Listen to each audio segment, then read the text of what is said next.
Another assumption that UDL makes is that learners are varied. In any learning environment, you are always going to get a range of learners, different background knowledge, different ways of accessing and processing information, different temperaments, different school experiences. If you've ever skied, you know there are multiple ways for the skier to get down the hill. The green circle is the easiest, the blue square is intermediate, the black diamond is advanced, and the double black diamond is the most challenging path of all. In other words, there are all sorts of ways to get down the hill to get to the same destination. Now, if we design this experience like we often design classroom learning experiences, there will only be one way down the hill, an average or middle ability hill. For those starting out, this may be too challenging. It's embarrassing when you can't get down the hill without falling. For those who are average skiers, there's no challenge, no way to grow or develop their skills. For those who are capable of skiing the black diamond routes, the average route is too easy. They get quickly down the hill with nothing to do, and helping others down the hill gets old very quickly. When we design for the average, we design for no one. To resolve this, we need to pay attention to the variability of our learners from the start, so that we can present them with real learning opportunities with just the right amount of support and challenge. Traditionally, we create lessons for the mythical average learner and then modify according to who struggles or who needs more help, and maybe provide extra stuff for those who require more challenge. We need to move beyond this.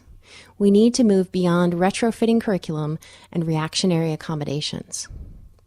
UDL asks us to address learner variability from the onset in the design of our curriculum with the goal of becoming an expert learner.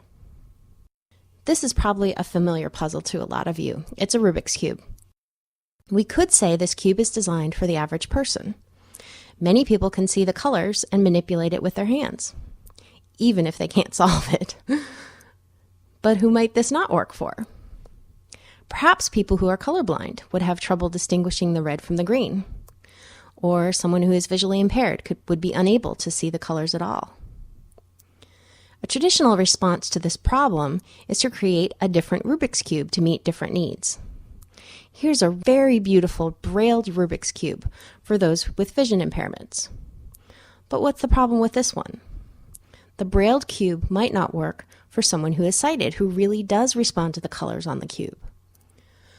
Or it might not work for someone who can't read Braille. We also now have two cubes to deal with, and it still doesn't really address the needs of someone who is colorblind. That would require yet a third cube. Here is a cube that is designed for the widest possible range of users. It uses color for those who play based on color, but also includes raised symbols for those who may not be able to read color, or for those who need to feel the information rather than see it. Ultimately, you could create this in a digital online form with auditory feedback, so someone who can't interact with the cube physically can still play the game.